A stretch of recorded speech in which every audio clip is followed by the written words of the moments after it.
아멘. 오늘은 경애라는 말씀으로 우리 함께 말씀 나누려고 합니다. 저는 청년부 섬기고 있는 금교진 목사라고 합니다. 오늘 본문은 다들 아는 이야기일지 사실 잘 모르겠어요. 어쨌든 예루살렘 교회에 있었던 아나니아와 삽비라라는 한 부부의 이야기입니다. 이야기는 되게 간단하지만 짧지만 임팩트가 넘치는 이야기죠. 이야기를 우리 함께 오늘 들어봤으면 좋겠는데요. 오늘 본문 바로 직전에, 오늘 본문 이 사건 직전에 아주 따뜻한 이야기부터 하나 있습니다. 미담이 소개되어 있는데 요셉이라고 하는 사람이 예루살렘 교회에 있었습니다. 그가요, 자기의 밭을 팔아가지고 가난한 사람들을 섬기기 위해서 헌금을 합니다. 자기 밭을 팔아서 그 돈 전부를 딱 헌금을 하고, 그리고 예루살렘 교회는 가난한 사람들이 꽤 많은 교회였거든요. 그러다 보니까 이 행동이, 이 헌금이 그들에게 너무 큰 위로가 되었던 거예요.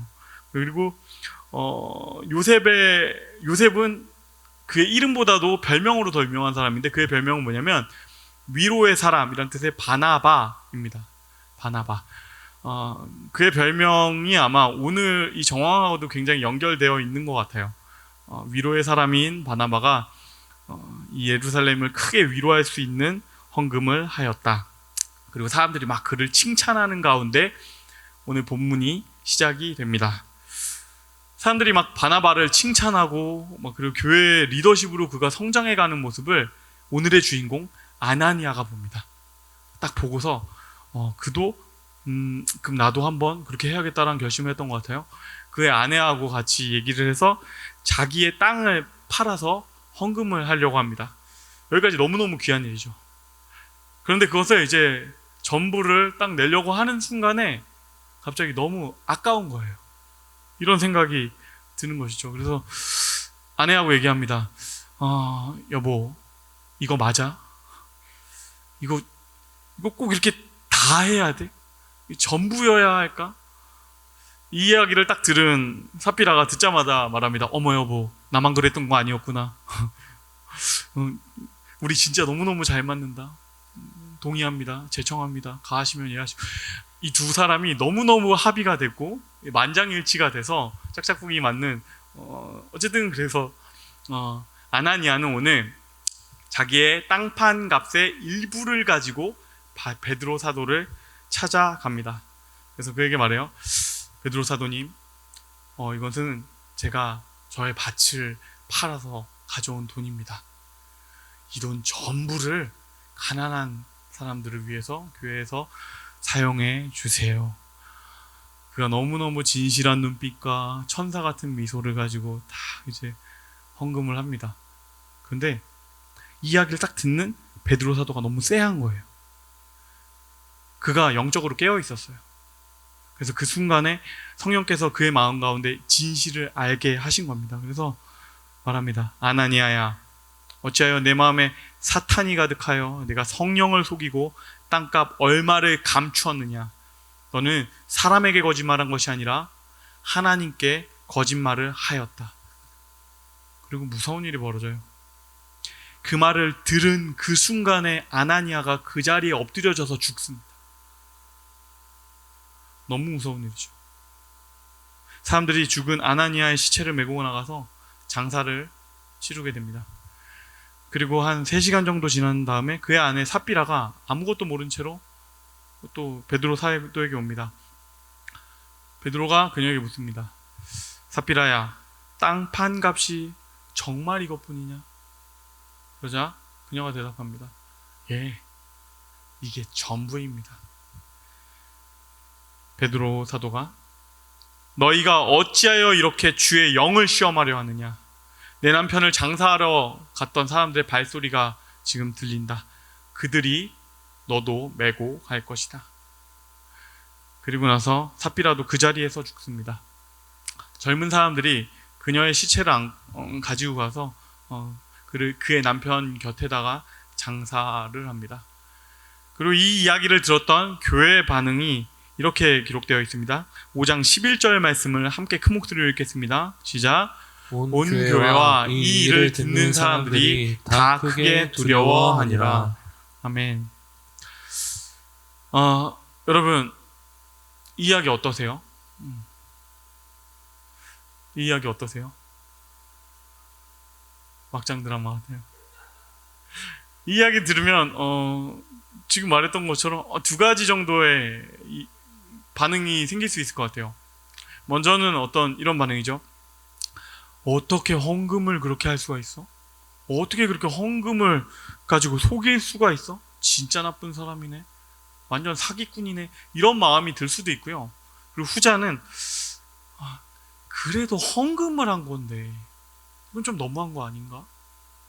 다른 것도 아니라 뭐 훔친 것도 아니라 헌금을 한 건데 너무 심하지 않나? 이게 죽을 죄까지는 아니지 않을까?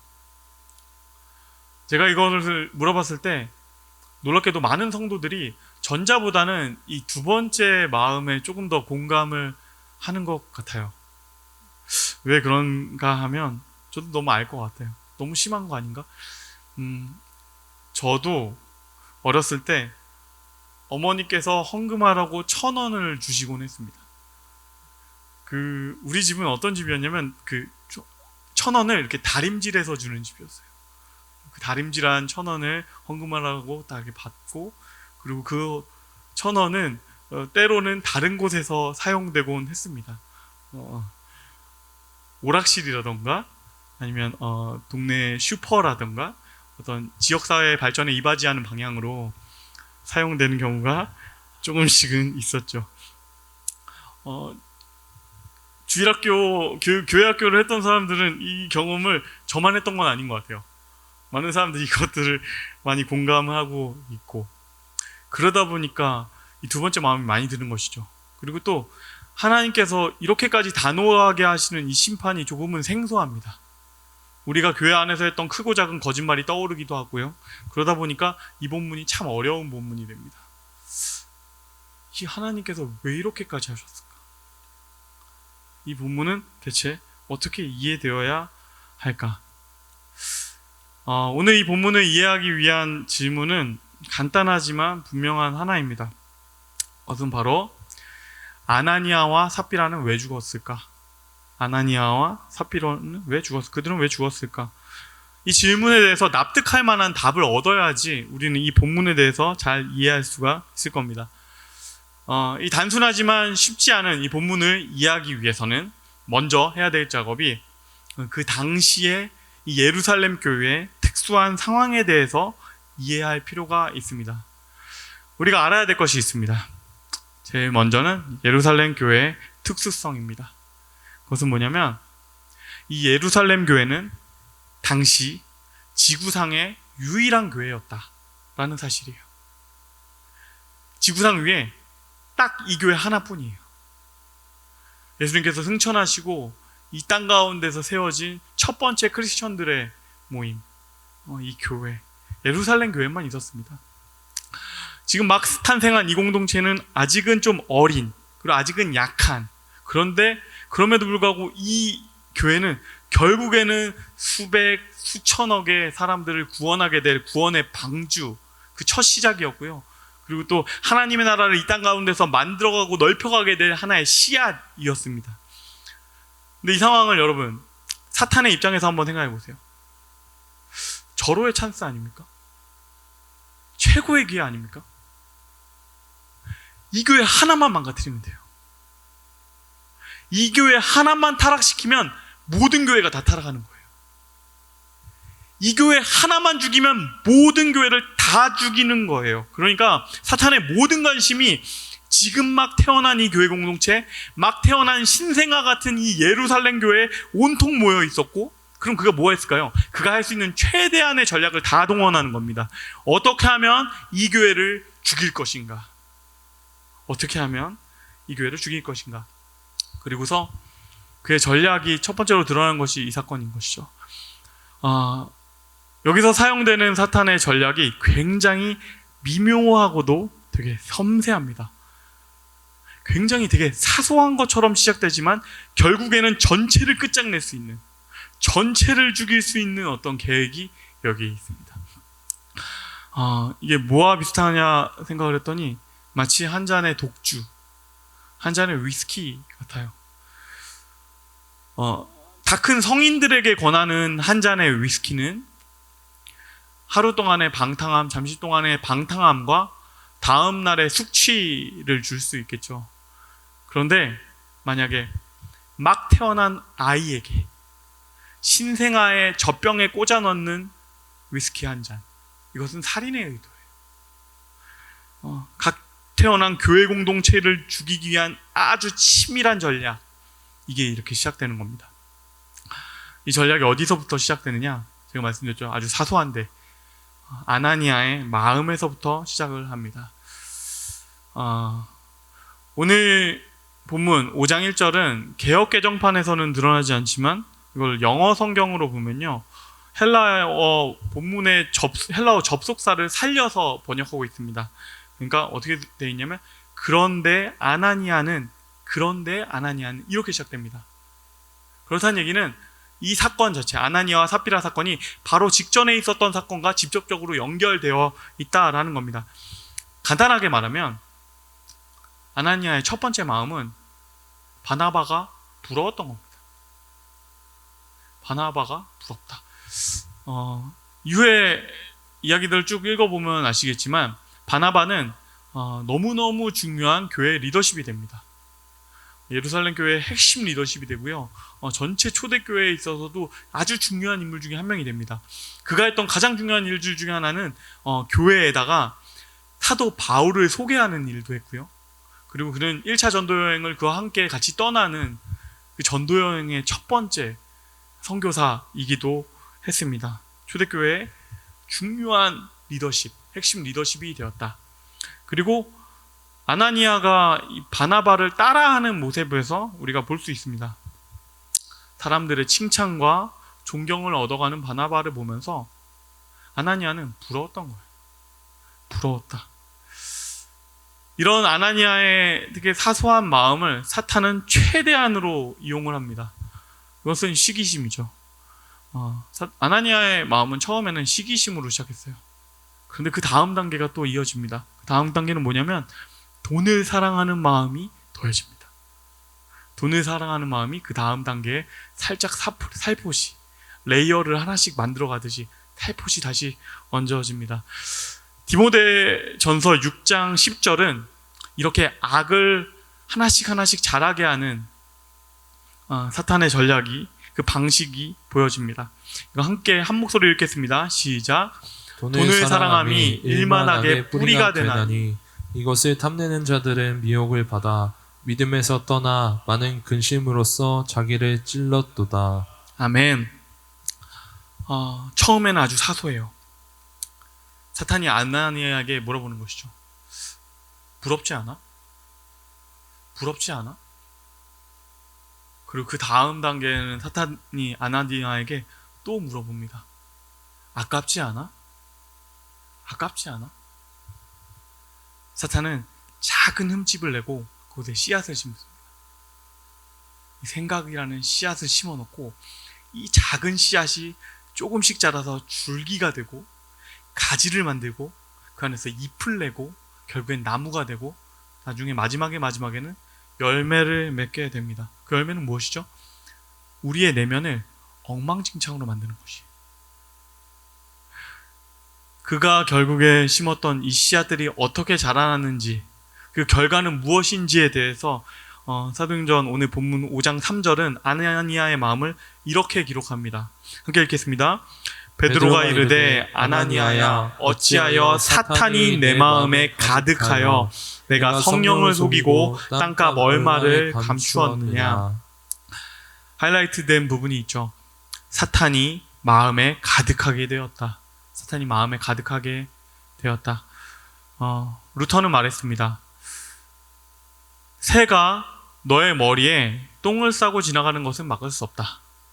그러나 그 새가 너의 머리에 둥지를 틀게 하지는 말아라.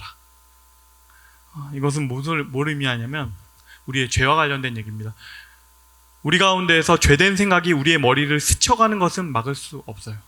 그러나 그 마음을 깊게 묵상하고 그 생각을 계속해서 자라게 하는 것, 그것은 우리의 책임이라는 뜻입니다. 청년부 여러분, 아나니아 때 일했던 사탄은 오늘날에도 똑같은 방식으로 일합니다. 죄는 처음에는 생각으로서 우리의 마음을 노크해 옵니다. 그것은 막을 수 없어요. 우리 마음 가운데 죄된 생각이 스쳐가는 것 그 자체가 없기를 바라는 것, 그것은 불가능할 것입니다. 그런데 그가 노크하게는 할 수 있지만 그 죄가 나의 집, 나의 방안, 나의 거실로 들어오게, 나의 거실을 내어주지는 마세요. 그 생각을 키우지는 마세요. 그 생각을 자라게 하지는 마십시오. 자매들은, 형제들은 제가 구체적인 이야기를 하진 않겠지만 우리 가운데서 그것이 자라게 되는 토양들이 무엇인지 잘 알고 있을 것입니다. 계속 반복해서 넘어지는 죄들, 계속 깊어지는 생각들, 우리의 죄를 키우는 공간들이 있고 시간들이 있어요. 어떤 자매는 저에게 고백한 적이 있어요. 저는 카페를 가면 안 될 것 같아요. 그곳에서 나누는 이야기들, 친구들과 나누는 이야기들 속에서 결국에는 내가 누군가를 미워하고 질투하고 싫어하고 괴롭히게 되더라. 여러분, 죄된 마음을 키우지 않기를 바랍니다. 그 마음에 싹을 틔우지 않는, 그것에 물 주지 않는, 키우지 않는 저와 여러분이 되기를 주님의 이름으로 축원합니다. 아나니아의 사소한 이기심은 그의 마음이 사탄으로 가득했다라고 표현됐듯이 그의 마음은 이제 거대한 악으로 자랐습니다. 그게 무엇일까요? 그의 마음이 사탄으로 가득했다. 이게 뭘까요? 이것은 아나니아는 교회를 접수하려고 합니다. 아나니아의 그 작았던 생각은 결국에는 자라서 무엇이 되었냐? 그가 지금 교회를 접수하려고 합니다. 바나바처럼 저렇게 하면 이 교회의 리더가 될 수 있겠네, 이거죠. 바나바처럼 저렇게 하면 이 교회의 리더가 될 수 있겠네. 너무너무 인간적인 생각과 방법으로 지금 그는 하나님의 몸된 교회를 접수하려고 하기 시작합니다. 여러분, 아나니아가 이 한 번의 거짓말을 통해서 진짜 교회의 리더가 되었다면 예루살렘 교회는 어떻게 됐을까요? 그가 이 한 번의 거짓말에 성공해서 그가 리더십의 자리까지 올라갔으면 초대교회는 어떻게 되었을까? 간단합니다. 끝나는 거예요. 사람의 생각과 방법과 계획으로만 끌고 가는 그런 공동체에 되는 겁니다. 아나니아의 성공담, 그가 어떻게 리더십이 되었는가, 이게 영원히 감춰질 수 있을까요? 아니요. 영원히 감춰지는 건 없어요. 어쩌다 한 사람도 곧 누군가는 알게 됩니다. 근데 그것이 알려지고 그것이 이렇게 공유되는 순간에 사람들의 마음 가운데 지금 당장은 은혜 때문에 꾹 억눌러져 있던 아까움이 다 올라옵니다. 그렇게 되면 그 다음 단계로 이어지는 것은 뭐냐면, 우리가 저번 주에 배웠죠. 초대교회 가운데 있었던 놀라운 유무상통의 사건. 가난한 자들에게 내 것을 내어주고 내 것을 내 것이라 하지 않고 서로가 서로의 것을 나누는 이 귀한 전통, 이게 그냥 한순간에 박살이 납니다. 왜냐하면 그렇게 하지 않아도 되니까요. 그렇게 하지 않고도 성공할 수 있는 것이 지금 비춰지기 시작하니까요. 그게 당연히 박살나게 되고, 그 다음에 그것이 자라나서 뭘 더 중요하게 것을 박살내냐면 교회의 하나됨을 박살내기 시작합니다. 한공통체, 유무상통이 박살나면서 우리는 한 가족이구나, 우리는 한 몸이구나라는 그 마음이 박살나게 되고, 그리고 또 그게 사라지고 나면요, 4장 31절에 나오는 감격의 공동체 예배가 사라집니다. 차례 사람들의 마음 가운데 억눌려져 있던 아까움 막 올라오고, 나의 안에 눌러져 있던 이기심 올라오고, 그리고 결국에는 그것이 교회의 공동체성을 파괴하고, 그 공동체성이 파괴되고 나서는 예배가 박살나고, 그것이 하나하나 박살나고 나면 어떻게 됩니까? 교회는 끝나는 거예요. 교회는 죽는 것입니다. 여러분, 교회는 핍박당할 때, 순교자가 생길 때, 그때 죽게 되는 게 아닙니다. 초대교회는 우리가 이미 알고 있다시피 핍박 가운데에서 순교자의 이 정결한 피를 통해서 오히려 교회 안에 갱신이 일어났고요, 더욱 부흥이 일어났어요. 진짜로 교회가 죽게 되는 순간은 언제인 줄 아세요? 타락할 때입니다. 타락할 때 교회는 정말로 죽게 됩니다. 이 죄가 교회를 병들게 합니다. 하나님이 주인 되지 않는 공동체 만들고 사람의 생각과 계획으로 충분히 운영될 수 있다.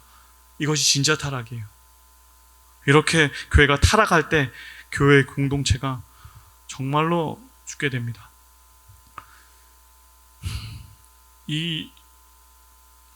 이런 면에서 한국교회를 섬기고 있는 저는 너무너무 부끄럽습니다.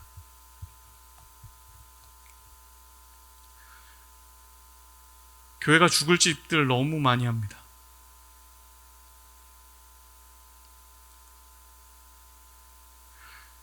목회자가 마치 교회를 자기의 사유재산처럼 다루고 돈의 문제에 걸려서 넘어지고 섹스 스캔들을 일으키고 사람들의 지탄을 받고 저게 무슨 교회냐, 저게 무슨 주의 종이냐, 저 똑같네 욕을 먹습니다. 여러분, 목사들만 그렇습니까? 성도들은 깨끗합니까? 개독교라는 말이 사회 전반에 돕니다. 사람들이 말합니다. 성도들이 더 더럽다. 예수 믿는 사람이니까 그래도 세상 사람들과는 뭔가 좀 다를 것이다. 조금은 그들은 나을 것이라는 신뢰는 완전히 박살나고 이미 끝나버렸어요. 세상 사람들하고 교회 다니는 사람들 똑같네. 그런데 똑같은 거 뻔히 보이는데 그들은 그 더러운 얼굴, 똑같은 얼굴을 거룩한 척, 깨끗한 척 분칠하고 있네. 그래서 더 더럽다, 더 끔찍하다, 꼴도 보기 싫다. 이 이야기를 지금 듣고 있는 것 아닙니까? 우리는 예수 그리스도께서 타락한 목회자와 타락한 교회와 타락한 성도들과 함께 예수께서 조리돌림 당하는 꼴을 매일매일 봅니다.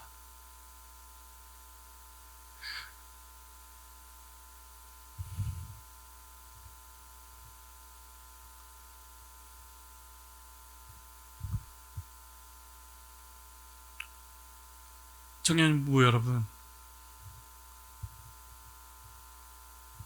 하나님 두려운 줄 알아야 합니다. 하나님 경외함을 배워야 됩니다. 하나님 무서운 줄 알아야 하고요. 두려워야 할 것을 두려워해야 합니다. 오늘 본문의 결론은 온 교회가 이 소식을 듣고 크게 두려워했다라고 적고 있어요. 놀라운 건 그 다음의 이야기입니다. 이 사건을 통해서 교회가 망하지 않아요. 언뜻 생각하기엔 그럴 수 있지 않아요? 헌금하다가 사람이 죽었대. 야, 그 교회 못 다니겠다. 무서워서 어떻게 다니냐. 그리고 교회, 예루살렘 교회 망해야 되는 거 아닙니까? 그런데 그렇지 않아요. 교회가 두려워해야 할 것을 두려워하게 되었다. 교회가 하나님 경외함을 배우게 되었다. 온 교회가 두려워했다. 여러분, 우리가 주목해야 될 것이 있어요. 이 5장 11절, 온 교회가 두려워했다. 여기에서 이 온 교회, 에클레시아라는 단어는 사도행전에서 여기에서 처음으로 등장합니다. 하나님 경외함을 배울 때 교회가 교회다워진다는 것입니다. 하나님 경외함을 배울 때 진짜 부흥이 시작되고, 하나님 경외함을 알게 될 때 진짜 교회가 개혁되고 갱신되고 새로워진다라는 것입니다. 그래서 이 5장 이후에 예루살렘 교회 부흥과 갱신은 계속 이어집니다. 여러분, 경외에 대해서 그래서 우린 깊게 알았으면 좋겠습니다. 경외, 오늘의 말씀의 제목이죠. 경외란 무엇일까요? 경외는 공포심이 아니라 존경하는 마음에서 오는 그런 마음에서 가지게 되는 두려움을 말합니다. 경외는 그런 겁니다. 정말로 위대한 존재 앞에 섰을 때, 정말로 거대한 존재 앞에 섰을 때 우리 인간은요, 그 앞에서 경이로움을 느끼게 되고 감탄하게 되고, 그러면서 동시에 어떤 게 느껴지냐면 약간의 두려움을 같이 느끼게 돼요. 이것은 마치 대자연을 대할 때 조금 이게 가장 비슷한 것 같아요. 저는 이 마음을 언제 제일 크게 느꼈냐면, 에티오피아에 선교 갔을 때 밤하늘을 바라봤을 때 그곳에서 정말 느꼈어요. 정말 밤하늘을 빼곡하게 채우고 있는 그 하늘, 그 별들을 볼 때요, 이것을 지으신 하나님을 좀 경험하게 되었고, 그 앞에 내가 얼마나 작은가, 그러면서 조금은 어떤 감탄과 함께 두려움이 생기더라고요. 이것이 우리의 삶에 적용돼서는 이런 식으로 작용합니다. 우리의 삶 가운데서 하나님의 크신 도우심, 크신 은혜를 경험했을 때 우리는 우리 안에 경외심이 생깁니다. 하나님께서 딱 하신 그 위대한 걸 딱 발견했을 때 우리 안에선 어떤 게 생겨나면, 이거는 사람이 할 수 있는 일이 아니다. 이것은 하나님이 하신 일이다. 그 다음에 고백하게 됩니다. 하나님, 당신이 주님이십니다. 하나님, 나의 모든 삶의 영역에서 당신께서 주인이십니다. 당신은 내 생각보다 크시고 나의 경험보다 크신 하나님이십니다. 여러분, 이것이 경외입니다. 이것이 경외하는 마음입니다. 이 마음이 모든 성도에게 필요합니다. 이 마음을 잃어버렸을 때 교회도 성도도 병들기 시작하고요, 정말로 죽어가기 시작합니다. 이거 사라지면 다 끝납니다. 그래서 다시 처음의 질문으로 다시 돌아오게 됩니다. 여기까지 오면 우리는 알 수 있어요. 아나니아와 삽비라는 왜 죽었을까? 그것은 그들이 하나님 경외하는 마음을 잃어버렸기 때문입니다. 그들 가운데 하나님 경외하는 마음을 잃었다. 이 근본적인 문제가 아나니아와 삽비라를 죽인 것입니다. 저는 가끔씩 제 딸 하연이가, 첫째 딸인데요, 이제 41개월 됐어요. 우리 딸이 너무 때를 심하게 쓰거나 막 동생 때릴 때, 그때는요 제가 타임아웃을 걸거나 아니면 크게 이렇게 혼을 내곤 하는데요, 어떤 식으로 하냐면 딱 하연이가 그런 순간이 오면 합니다. 하연이 안 돼, 하연이 멈춰, 지금 소연이 때렸어, 지금 멈춰, 생각 시간이야. 우리 딸이 제일 싫어하는 게 생각 시간이에요. 제가 이렇게 딱 가면은 하연이 손을 딱 잡거든요. 그리고 손을 잡고 못 움직이게 해요. 그리고 한참 동안 너가 뭘 잘못했는지, 그리고 뭘 생각해, 충분히 생각했어? 그럼 생각했어? 아니야, 아직 아니야. 이거 너무 싫어해요. 너무 막 괴로워해요. 그런데요, 제가 이렇게 생각 시간하고 타임아웃은 걸기는 해도요, 절대로 손을 대진 않아요. 아이를 때리지는 않아요. 그런데 제가 아이한테 손을 대는 순간은 따로 있습니다. 하연이를 정말로 강하게 그 자리에서 멈춰 세워야 되는 순간은 따로 있어요. 그게 언제냐면요, 차가 쌩쌩 달리는 도로로 얘가 뛰어가기 시작할 때, 혹은 불이 켜져 있는 가스레인지에 얘가 손을 넣으려고 할 때, 그때는요 이 아이가 도로에 나뒹굴게 되는 한이 있더라도, 조금 생채기가 나게 되더라도 저는 이 아이를 콱 밀어냅니다. 그리고 그 아이의 손을 정말 세게 탕 때려요. 그러면서 이게, 하연아 안 돼! 하연아 진짜 큰일 나는 거야! 하연아 절대 안 되는 거야! 절대로 잊지 않을 만큼, 절대로 다시는 그건 생각조차 하지 않는 만큼 저는 이 아이를 혼내고 다시는 잊지 않게 기억에 새겨 놓을 것입니다. 오늘의 본문이 그런 사건입니다. 아나니아가 가졌던 마음, 사탄이 교회 가운데 꼭 넣어주고 싶었던 마음이 이런 마음이었어요. 쌩쌩 달리는 도로 가운데로 뛰어드는 마음, 가스레인지 가운데 손을 집어넣는 마음, 이런 거죠. 교회도 거짓말 통하는구나, 교회도 다 사람이 하는 건데 뭐, 이 마음. 이것이 교회의 방향성이 되면 그 순간에 거룩한 하나님의 몸된 교회는 사악한 종교 집단 됩니다. 이 마음, 하나님 경외함 전혀 없는 이 마음, 다시 말합니다. 하나님 경외함 잃어버리면 끝입니다. 교역자가 하나님 무서운 줄 모르면, 교회 리더십들이 하나님 무서운 줄 모르면, 교회 오래된 성도들이 하나님 무서운 줄 모르면 정말 저주스러운 상황이 펼쳐지는 것입니다. 그러니 우리가 위기 가운데 섰을 때 반드시 확인해야 되는 것이 있습니다. 나는 정말 하나님 경외하는 사람인가? 우리가 가장 평온한 시기를 지나갈 때도 우리에게 물어봐야 되는 것이 있습니다. 나는 정말 하나님 경외하는 사람인가? 이 질문 너무나 중요합니다. 하나님을 경외하는 사람, 이 질문을 우리 스스로에게 하는 사람, 그런 저와 여러분이 되시기를 주님의 이름으로 축원합니다. 말씀을 맺으려고 합니다.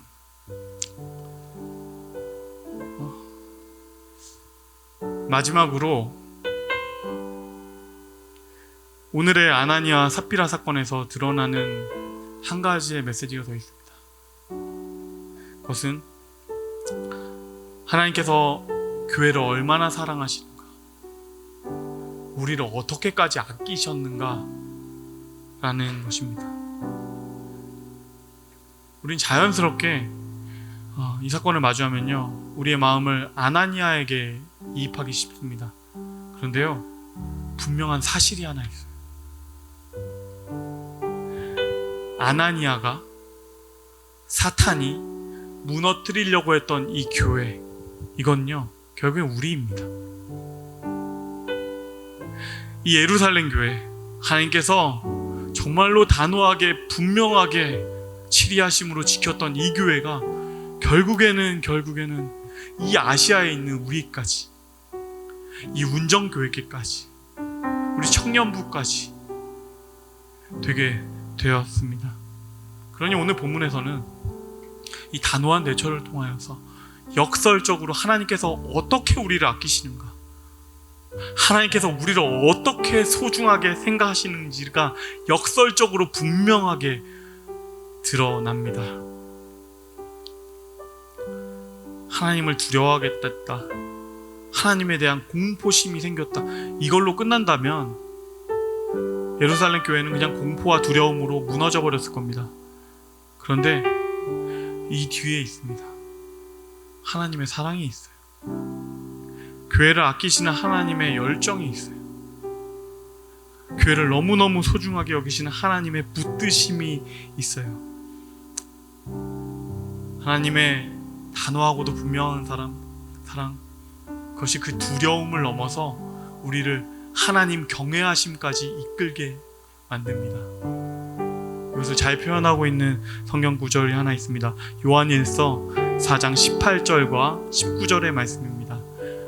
우리 이 말씀을 한 목소리로 크게 읽었으면 좋겠습니다. 시작.